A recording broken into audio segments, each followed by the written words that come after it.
Swayam Prabha. Digital India. Educated India.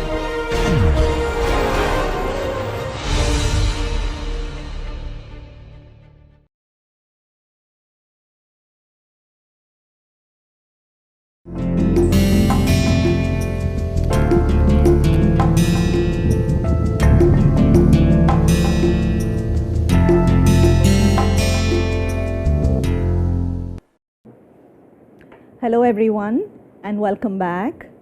We're now ready to move on in our course, Understanding Design Thinking and People-Centered Design. So in the last section, you first of course got an introduction to design thinking and people-centered design. You understood what it means, you understood what it means for people, you understood what it means for products, you understood what it means for business, and why it is so important to focus on people in the design of products and to bring them into the fold. Now, after that, what we started with in actually creating the process or embarking on the journey is we reconsidered our problem. So we took our problem and then typically as a team, and most times we work as a team. So in the team we try and hash the problem, look at it, revisit it, think about it, reflect on it, push it, pull it, and then think of all the different possibilities and say, okay, what is the real problem we're trying to solve? So we did that exercise and then we arrived at a problem definition. Perhaps a new problem definition, perhaps the same one, right? So we redefined, reframed our problem and we arrived at that point. Now we move on to our next section. So this is what we covered yesterday. And now we move on to our next section, which is research and analysis. People and context research and design insights and strategy. So in this section, we will cover the following 5 parts. Research with users and their contexts. So we have been in a contained environment till now. We've been thinking about the problem, it's been in our consciousness and everything, but this has all been happening inside, within us, within our team and all that. Now we are ready to go out. We're ready to go and find out that the people for whom we are designing these solutions, who are they and what are their needs and what are their limitations, what are their constraints, what is the context, what is the situation. So we, in the first subsection, we will learn how do you research with users and their contexts. The next part, question framing and conducting research, we will find out how do we actually conduct the research. When we go out to talk to people, we need to ask them questions. What should we ask them? Do we just go with a blank, just go without anything in our hands, or we just go with a blank notebook? Do we prepare questions? So those are the kinds of things we will learn over here. Then in subpart 3, user stories and themes, we will see how everything that we have found out in the field, in the users' homes, in the users' offices, wherever it is we've gone for our research, what are those stories? What are the story of things happening in users' lives? How are they currently doing what it is that we are looking to maybe redesign or design for the first time? And what are their stories? And what are the themes that are coming out of those stories? When we come up with multiple stories, then we try and understand what is it that is a theme? What is the theme for design? Okay. Then in subpart 4, we will learn how to create personas and scenarios. Personas and scenarios are the ways in which we, taking from that entire information bulk that we bring back from the field, from the users, we take it and we typify it into certain specific types of people, types of situations, types of contexts, etc. So that is personas and scenarios, where we define it as representative of the entire population. And then we arrive at insight statements, where we use these 2 or 3 different approaches that we will learn. Insight statements, what are the insights from our research? Then how might we questions? How do we take those insights and frame them as questions, so that those questions become the impetus for us to then create solutions? And then creating a design strategy statement. What is the overall strategy of our design? So that is the plan for this section: research and analysis, people and context research, and design insights and strategy. So let's get started with research with users and contexts. So there are so many kinds of people out there. How do you understand what their needs are? Who are those people for whom we are designing? That's the first step.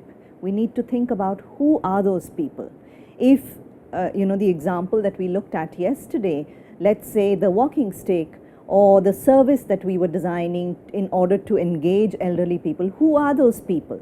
Yes, fine, they're elderly people, they're retired people, they're senior citizens, but exactly who are they? What is their mindset? What are their priorities? What do they like? What do they dislike? So that is the first thing we need to understand. Second thing is, what is their context of use of this product or service? What is the setting? What is the reason they don't like to use the walking stick? What is the kind of social situations in which they go? How do they feel, right? So those are the kind of things that we need to find out. Where is this product being used? Where is it being kept? Okay. What are they currently doing or using in this context? Right now, what are they doing? They're managing without a stick, okay? And what is it causing them? How are they struggling? What is the repercussions of it, right? So what are they currently using or doing in this context? What are some expressed and unexpressed needs? So this is very important, expressed and unexpressed. So you will ask questions and people will tell you answers, right? Now, we will learn this further when we learn how to conduct an interview. But if that's all you do, ask them questions, they give you answers, and you come away, you will have only gotten their expressed needs. You need to probe further. Perhaps while they're talking, they tell you 2 or 3 other things which are outside of the questions you've asked them. Perhaps you gave them an opening that, can you tell me, if you were to do this all over again, how would you do it? Then you give them an opening, and then they tell you their hopes, their aspirations, their expectations, their problems, their desires, etc. So that is what generally we try and find out in people and context research. Now, what's the difference between research for the sake of research and research for design? When we do research like this, research for design, where we're going out to find information about our users and their contexts and situations, we're not looking to, in general, create a report out of it in order to publish it. That's not the end goal. The end goal is to take those insights and feed it into our design. So in research for design, we're trying to understand needs and characteristics of our users, who they are, what they need, what are their profiles like, etc. We want to know what to do next. So the objective of that research is not an end, but it is a means. So the means is where, through that research and through those insights, we then have a better clarity about what to design, and it takes us further into the sphere of designing. It gives us a direction, it shows us a path, it opens up the path for us, that what should we do next. And it must inform the design that we're working on, right? It must shed light on the design that we're working on. So this research will help us come back with answers which will take us to the next step. Say, okay, I know what they need and I know what their problems are exactly, and now I'm going to create a design that I know that's the kind of thing they need. Okay, so that is research for design. It's not an end in itself. Now, what's the difference between market research and research for design, right? Market research also, they research people. However, the difference is that in market research, they do huge groups of people. They're interested in how many, what percentage of people in the southwest of India are using taxi services, for example. What percentage of people are more into liquid soaps in the state of Madhya Pradesh, so, whatever it is. So how many numbers is what they're interested in, whereas for design research, we are interested in the question why. Why, right? So for example, this might come back with that 3 million people are classified as middle class.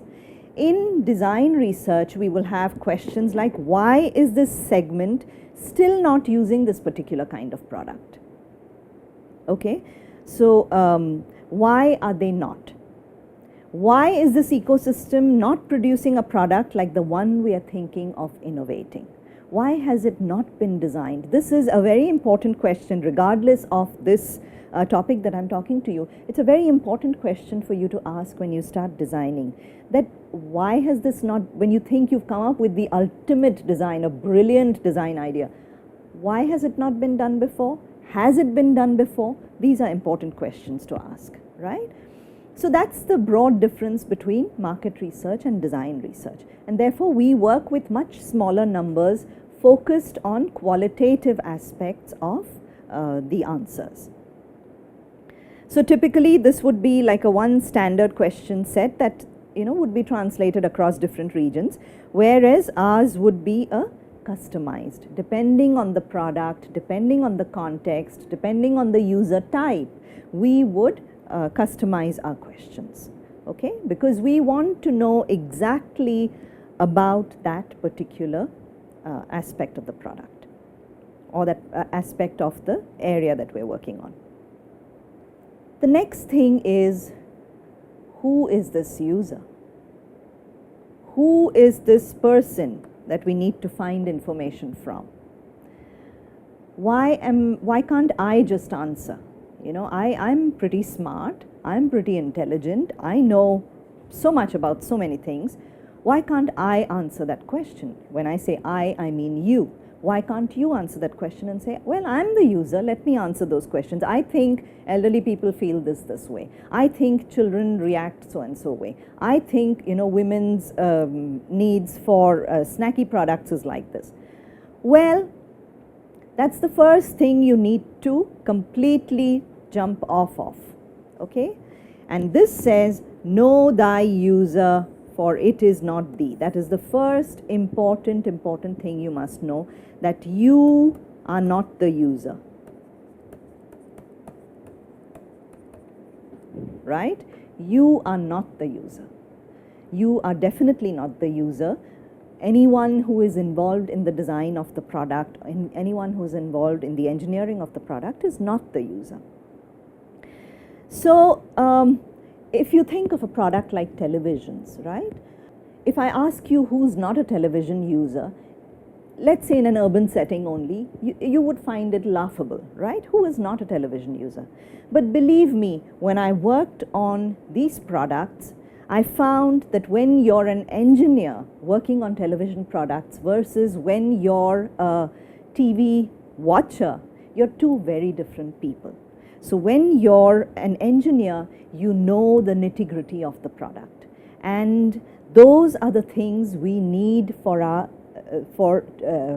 that we need to be not exposed to the user, we need it to be hidden from the user. So a lot of the technical mumbo jumbo is what becomes naturally to us if we are part of the team, and then it starts reflecting in the product.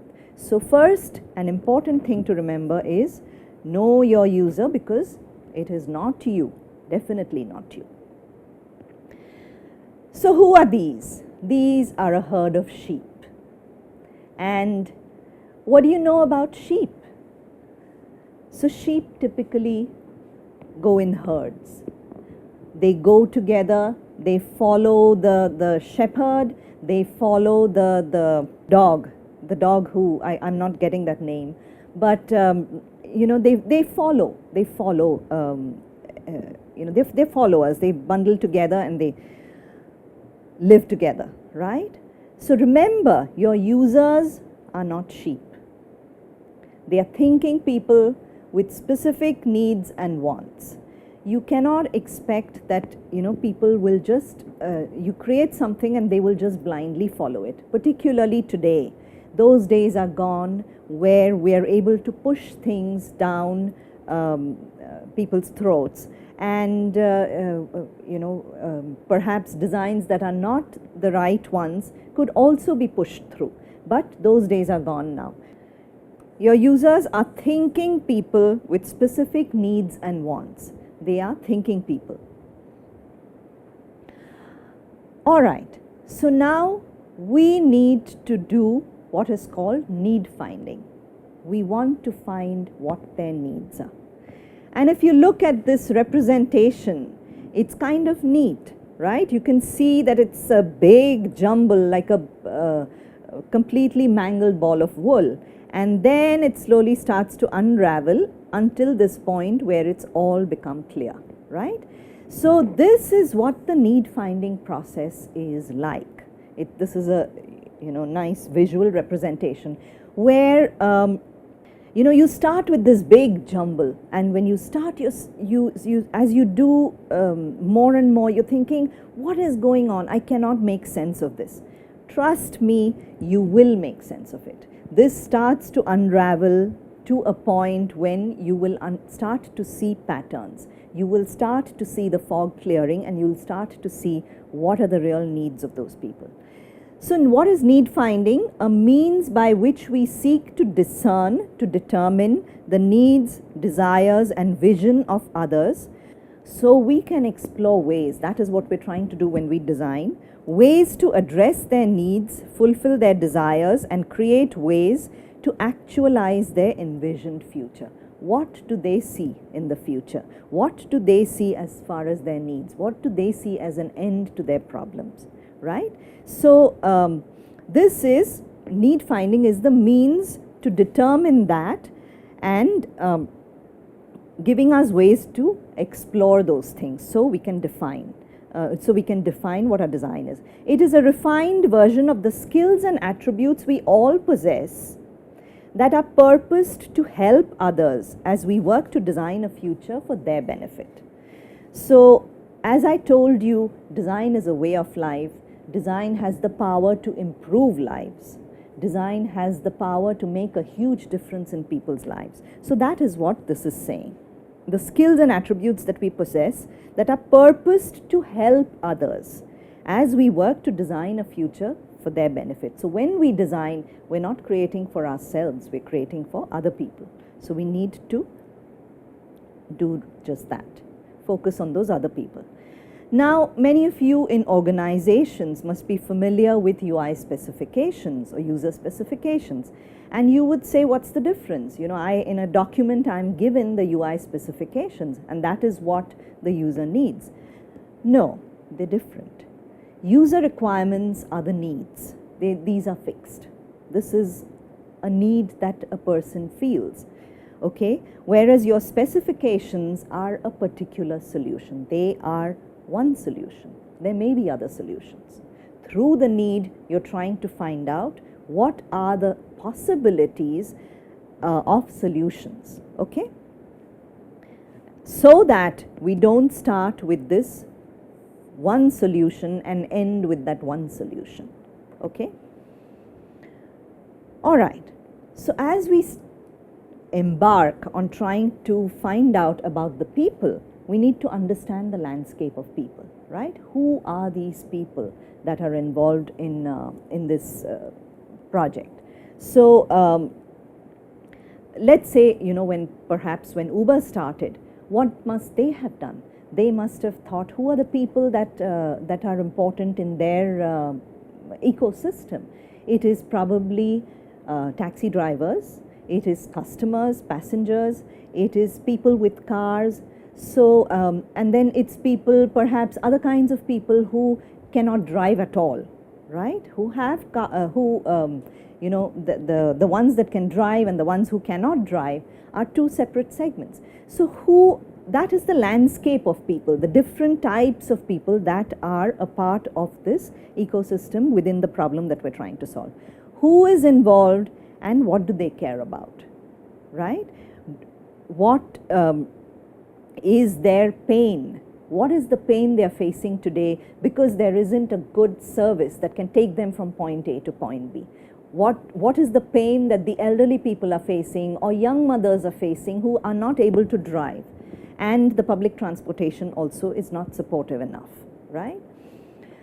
So, in understanding the landscape of people, what we do is we create a list of key people connected with the product or service, just like I described to you. So for the elderly person, we might say, you know, it's the elderly people, maybe his friends, his or her friends, maybe the family that he's staying with, and so on and so forth, right?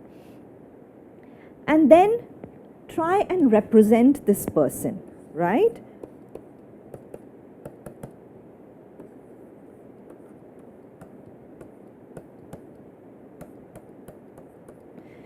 So draw a key trait of each person, okay? The drawing, in the act of drawing, you don't have to be a good, you know, an artist or anything. In the act of drawing, you can see that it makes you start to think of this one as a person rather than just a tag in your computer, right? So draw a key trait of each person and then write what they may say. If they were to tell you what their problem is, if they were to say that in one sentence about the problem, what might they be saying? What is the top of mind thought that a young mother perhaps in the aspect of transportation, what is the top of mind thing she may be saying? That, you know, I'm always so stressed when I have a deadline. Perhaps that is the top of mind thing she's saying because I don't know how I will get there on time, right? So in understanding the landscape of people, these are the three things we do, and I'm going to lead you on to a technique in this. So first is create the list of key people, draw a trait of each person, and then write what they may say if they were to say one sentence about the problem, right? And we call this a stakeholder map, which is the entire landscape of people, right? Now, this is a stakeholder map that was created for a project in which we were trying to define a reliable system for coolies and passengers in railway stations, right? So, taking that as a problem and looking at all the different characters, the different people involved, we first made that list, right? So there's the passenger, there's the people receiving the passenger, there's the leader of the coolie union, there's the complaint authority person, there's the station master, there's the coolie, of course, the union leader, the divisional traffic manager, etc., right? So these are all the people. And then what do? We try and envision what they may be saying, right? So what is the passenger saying? She is saying, I want a standardized coolie system which is reliable and upon which I can trust, okay? If you look at what the coolie is saying, he's saying, I never get paid my worth, all right? What is the person receiving the passenger saying? Oh, everything's arranged, just come home now, okay? So as you can see, these are reflections of what is the person's top of mind thought, what is on their mind, okay, in the aspect of this particular problem that you're trying to solve. So this is a stakeholder map, and if you're so inclined, you can try creating something like this. But as a first step, you know, create your list of people, create a little representation of them. This is your coolie, this is your passenger with the bag, and then write a top of mind thought. What might these people be saying? Okay, that itself will give you a lot of thoughts about these people, who they are and what they're thinking. All right? Now let's move to ethnographic research, when we actually start to interview our users and draw out information from them. Now, ethnography is a branch of one of the social sciences, comes from cultural anthropology, sociology, etc. So one of the things you must know, that design thinking, people-centered design, is an interdisciplinary field. So it, on the one hand, it has the technology, engineering, science aspects. On the other hand, it has the social science aspect, sociology, psychology. Psychology plays a big part, information science, and all of those things come to bear, right? So it originated from cultural anthropology. I'll just give you a brief about this, and then we will understand how it's adapted to the way we do this research. It is concerned with human beings. It's concerned with people, right? Research on people focuses on culture and behaviors over time. So originally, anthropologists used to study the movement of tribes, for example, when tribes moved from one place to another, and they would study them over, let's say, a period of 2 years and see what changes happened, how their behaviors, their characteristics, their way of life changed. So that is where it comes from, right? And the studies are extensive descriptions of a few people. So this is what ethnographic research is all about. Now, what are the ethnographic research techniques that we use, right? We use observation. That is, what do people do? We just observe. So if you, stand in a bus stop, or say in a mall, or in any railway station or public place, just observe what people are doing. It's very, very, very interesting. You will start to understand, and if you start to think what they may be thinking, why they're doing what they're doing also, it's very interesting. So this is observation, right? The next is interview, where we're interested in what people say. When you ask them questions, what do they say? And then the third is artifacts. What do people use? So let's say you're interviewing the call center operator, or you're interviewing the station master at the railway station. What kind of tools and techniques does she use? Does she have different forms? Does she use things on the computer? What are the artifacts that she uses? Now, why is it important to do all of these? Because they are different. And as we know from our experience as well, what people do, what people say, and what they say they do are sometimes very, very different things. Okay? So that is what ethnographic research is all about in the context of design thinking and people-centered design. And in case you're thinking, oh my God, how many people do I have to go and research and find?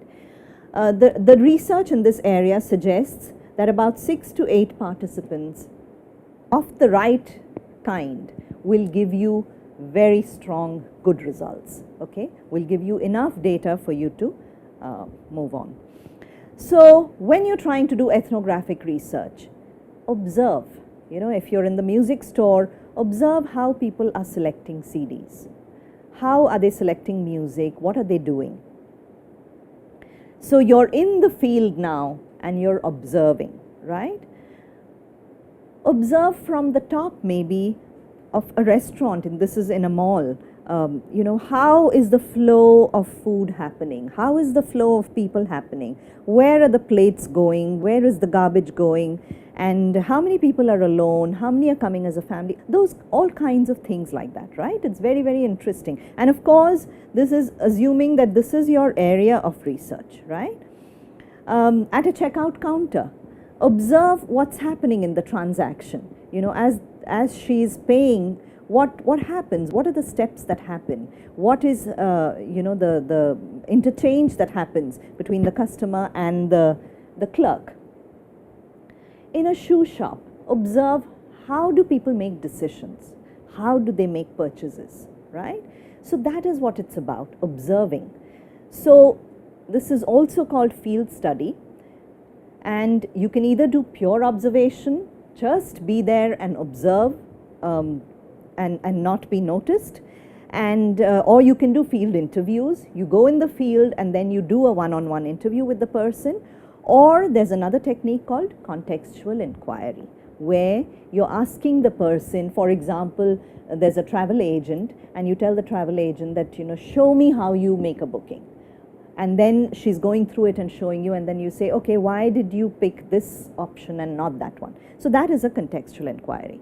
So this is a very nice quote by Richard Foster. Particularly, I'm sure we've all experienced when we're children, our parents telling us, don't just stand there, do something, right? And this, in field study, it's telling us, don't just do something, stand there, just observe. Silently observe people, and in the observation of people will you get more aware and sensitized about people's needs.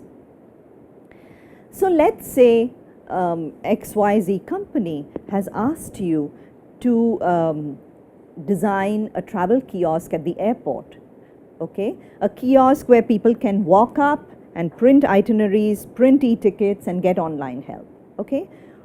Well, you could take this and you could immediately start creating your screens, right? Because you think you're the user. I would first see the buy a ticket, print your itinerary, blah, blah, whatever it is, you pick up from here. No, that's exactly the opposite of what you should do.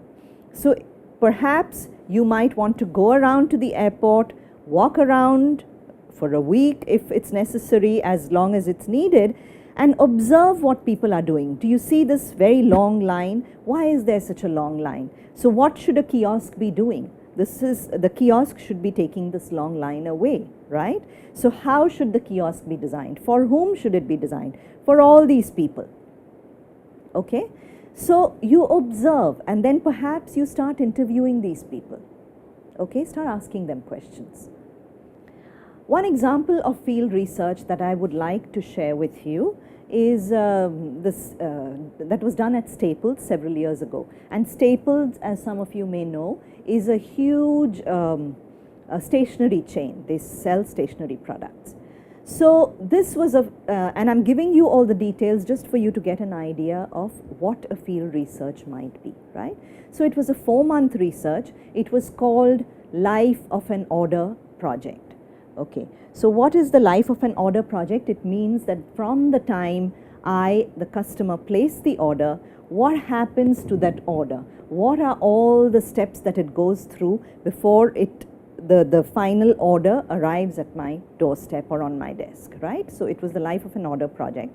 So it involved 2 things. One was internal research that was done of employees and shadowing the driver for 2 days, right?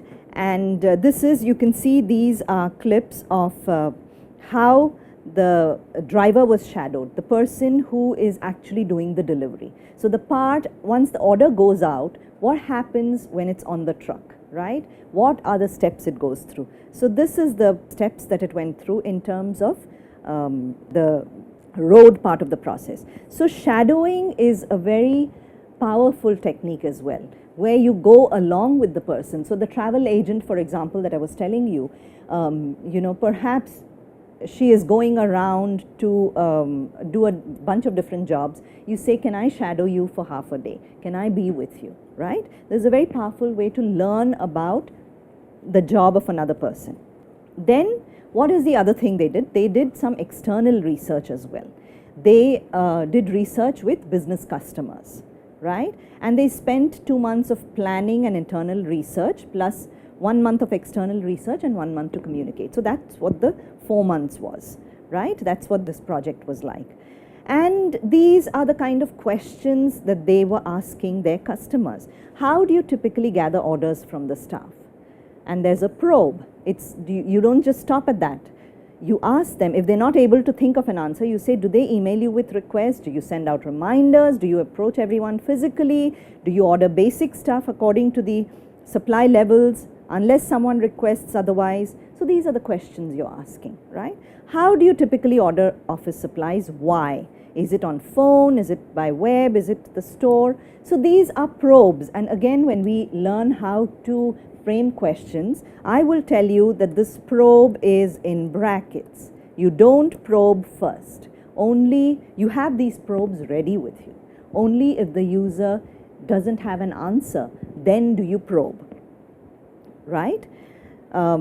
What types of products do you normally order through Staples? What types of products do you order through other suppliers, and why? And what is the probe? Do they ever order break room or sanitary supplies, food, plastic utensils, etc., right? These are the things. So this is like a typical field and internal research with people as well as in the field, okay?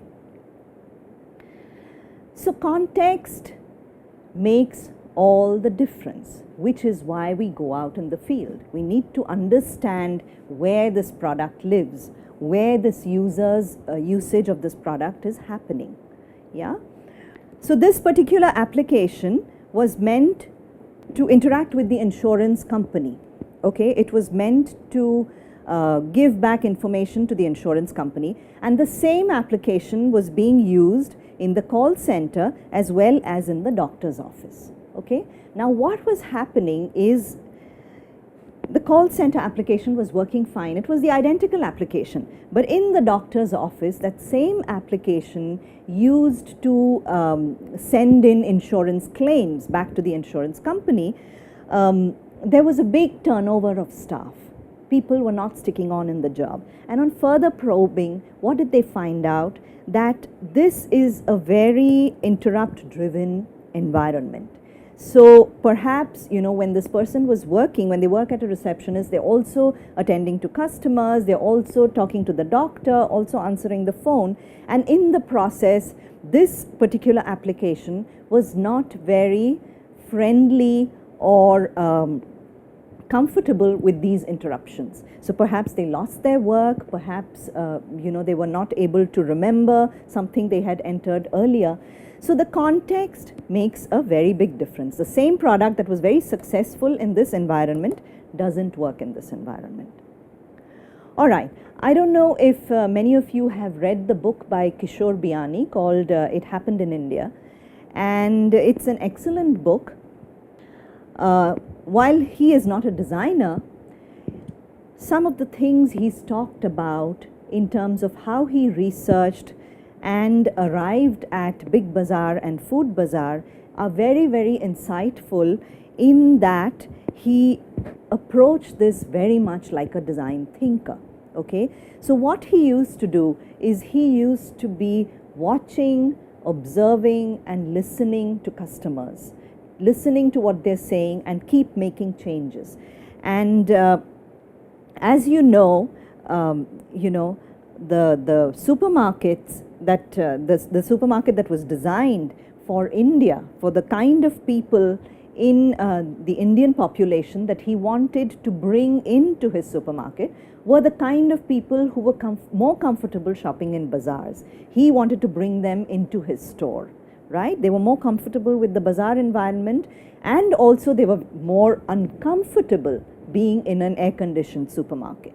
They did not feel that they belonged there, right? So his research and his studies and a lot of introspection led to the design of Big Bazaar as it is. And he created what he called organized chaos. That sense of that bazaar, as you can see, is very apparent here, very, very different from the Western supermarket, where you have these, you know, straight, clean, sterile aisles. Whereas over here, it is a bazaar-like environment. You have the elements of a bazaar in there. Also, you know, in the way the vegetable shopping area, you can see the tokri over here. You can see how it's all placed, you know, in the bins and everything. This all gives the comfort level to the user who we are targeting, who we are trying to bring in, who is going to be a part of the design environment that we're creating. Okay? And with that came the tagline, which was a brilliant tagline at that time, called Naye India Ka Bazaar. Okay, so this is how the new generation of India shops, right? That is what he's trying to say. Very, very interesting approach. So this is an example that I'm showing you on a project that I worked on for the Pune Municipal Corporation, right? And we were trying to help them with their public-facing websites. And the starting point was, I wonder what these people come to the website for. Why? So before we went to the website, we said, okay, what do people come to the corporation to find out? How do we find that out?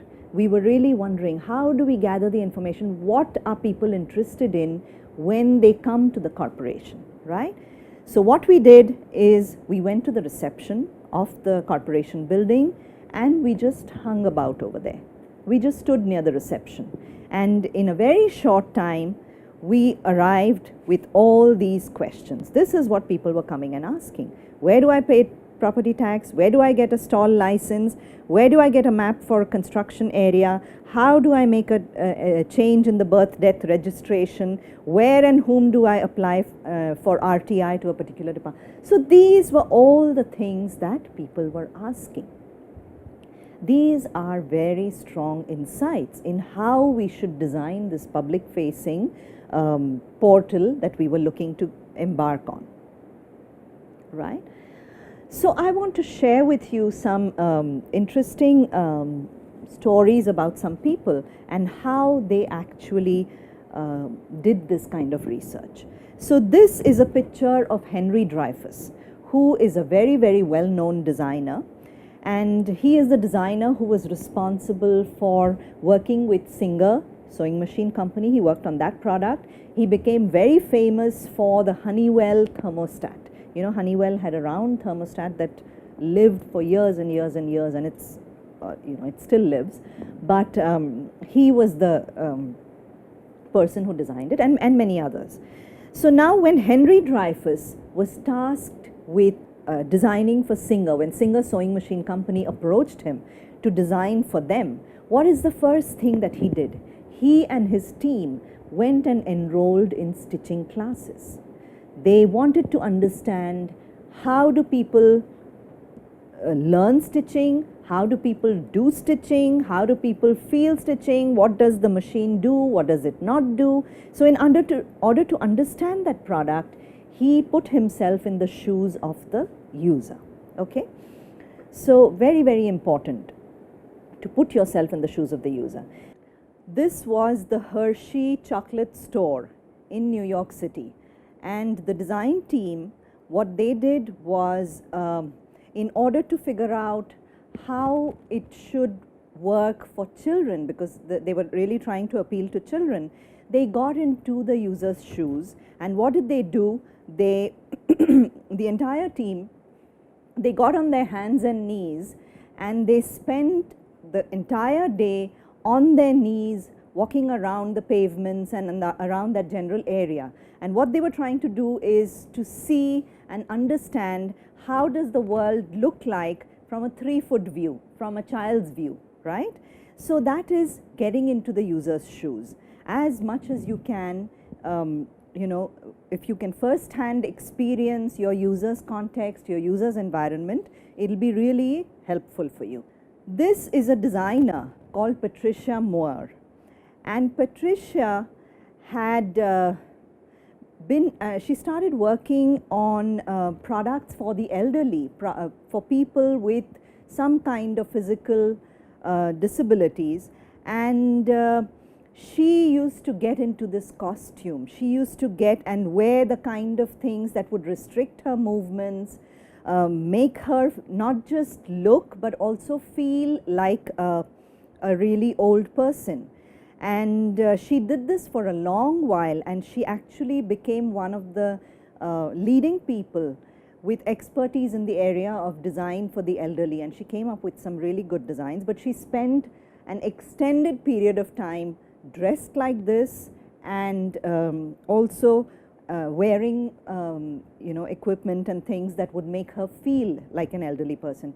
So you do get things called empathy suits, you get pregnancy suits, so that make you feel like the person, like for example a person who is pregnant, or you get these vision reducing goggles which you wear and then you feel what does the eyesight look like to a person who has limited vision, or gloves that limit your motor control. So these kind of things are available that help you understand how does it feel, get yourself in the user's shoes.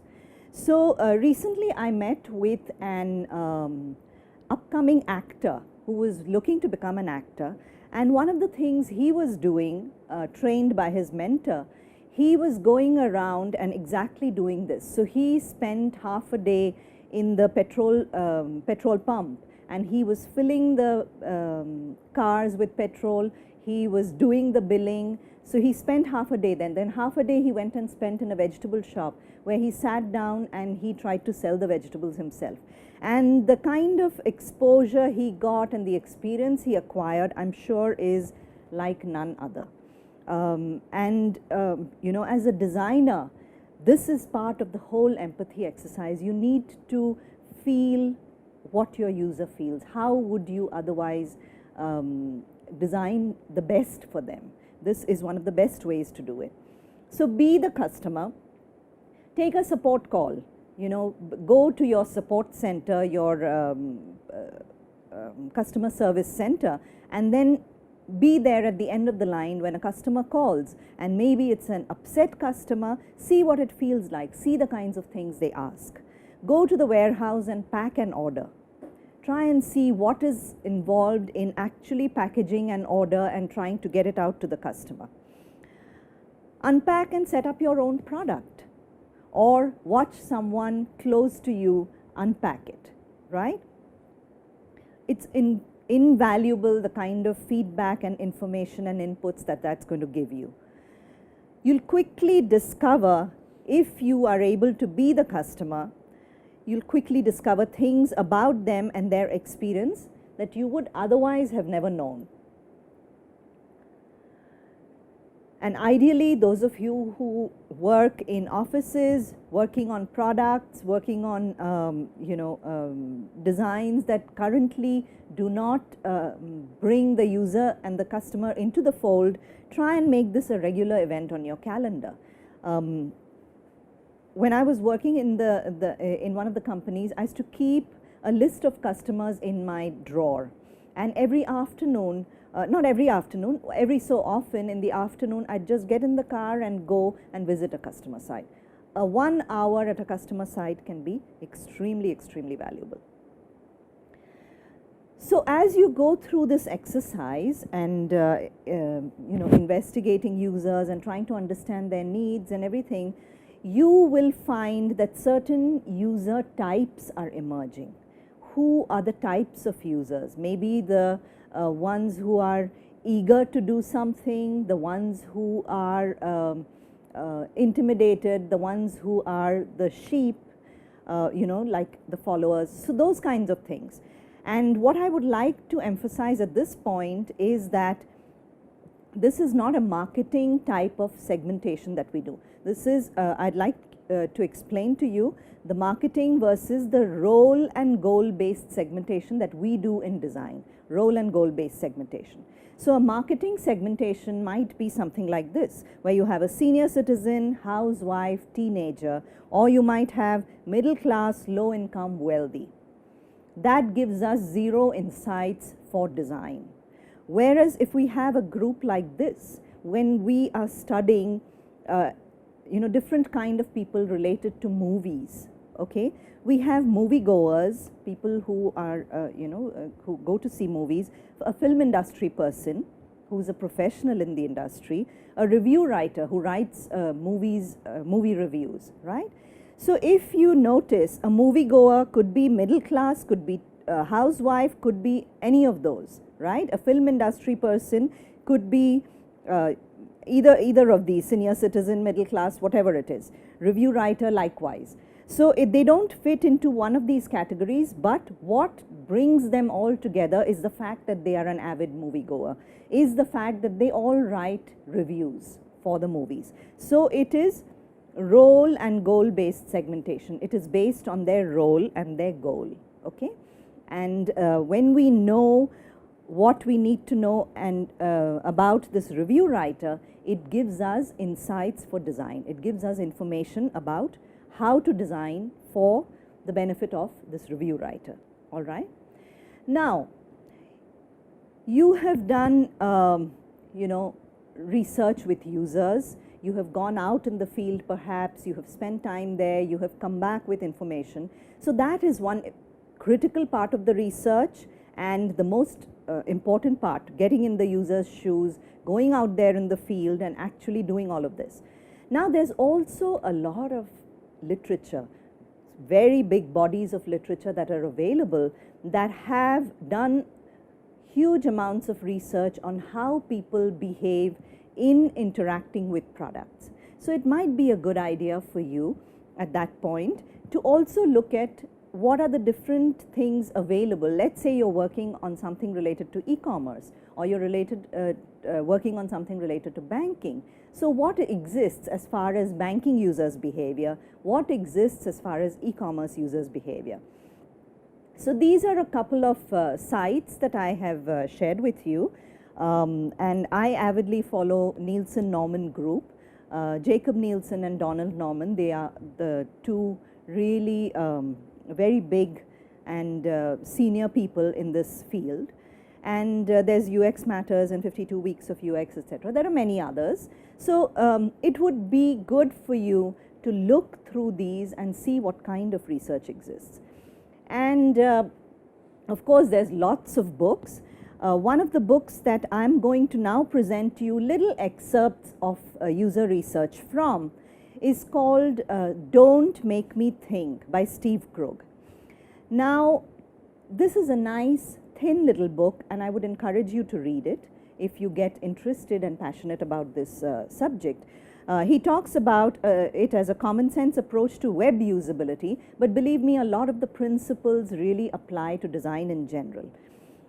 I think this is a very, very telling title as far as human-centered design and people-centered design, design thinking goes. Don't make me think. Don't make me think. This is the user telling you, the designer, don't make me think. Make it obvious to me what you want to convey. Make it intuitive for me so that I don't have to struggle.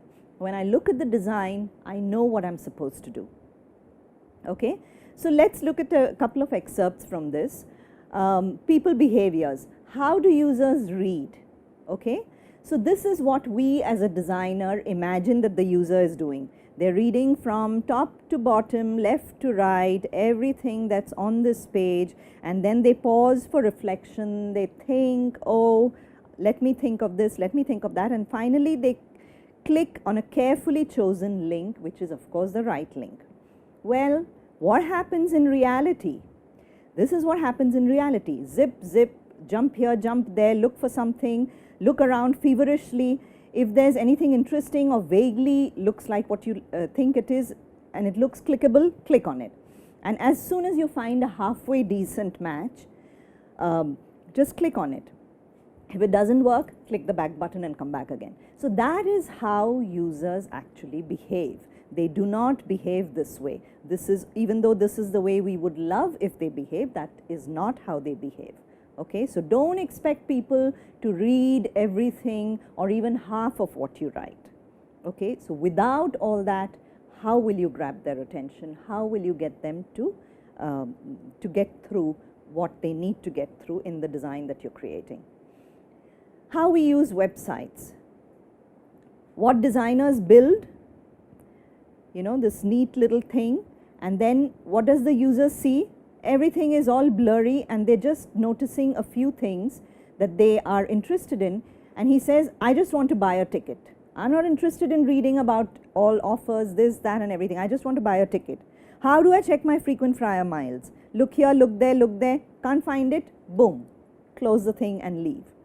So this is how people behave, okay? What we build and we think that they will earnestly and completely and full detail follow, this is how they actually behave. So users are whizzing by, and one of the things he says is that it is like a billboard. So let's say you're on the highway and you're driving on the highway and there's a billboard coming, right? How much of that billboard do you notice? Perhaps the heading, perhaps the picture that's on there. So think of your design in that way. Think of it like a billboard, that if someone's passing by, at a quick glance, what can they get? And if what they get is enough to help them do what they need to do, then you have succeeded. How do we watch TV? This is a research that was done.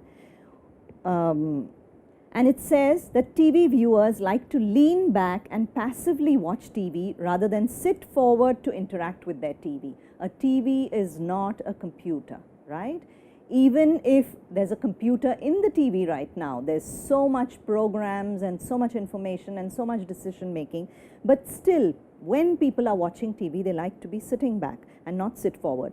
Designs requiring them to be actively engaged is therefore unnatural. Right? They like to lean back, they don't want to sit forward. So this is how people behave. So as designers, we need to understand that and we need to design accordingly. Good design principles from Steve Krug, a couple of principles that I'll share with you. Here's an example that says, this is a button called jobs. I don't need to think. Don't make me think. Jobs is jobs is jobs. There's no ambiguity there. Here is employment opportunities. Okay, so I do a couple of milliseconds of thought and then I say, oh, that probably means jobs. Okay, click. Here's one that says Joborama, trying to be really cute and really funny. What happens to the user? It could be jobs, but it sounds more than that. Should I click or should I keep looking? You can see that the user is thinking. They're having to go through a thought process. So this is the ideal, right? So among design principles, what is fact of life number one? We don't read, we just scan. Quickly scan, especially in today's information age. People are so overloaded with information, they're reading in depth less and less and less. Fact of life number two, we don't choose the best option, but the first reasonable match, the first thing that looks kind of like around what we're looking for, we will pick that. Fact of life number three, we don't figure out how things work. We just muddle through them. We don't want to sit and think and analyze, we just muddle through it.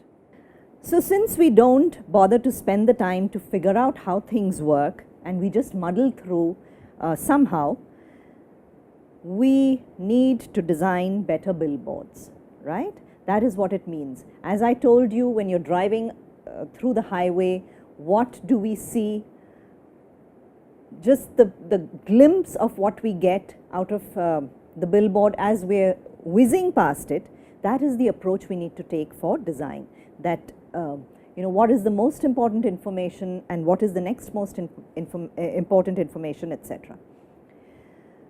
So good design principles mean no question marks.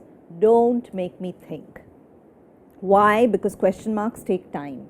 They add to our cognitive load. Cognitive load is the load that we have when we have a need to think, right? That is the cognitive load. More time spent thinking is greater cognitive load. So no question marks. Where am I? Where should I begin? Where did they put that? Why did they call it that? Etc., etc. So good designs have to work at a glance. So user's reality is a billboard going 60 miles an hour, right? So this is how you need to position the information. Very important, big and right on top, a little less important, next, and nowhere near as important, right down there. So if you're walking past the billboard, you'll be able to read everything. But if you're whizzing past it, rushing past it, maybe you'll see this much. Okay.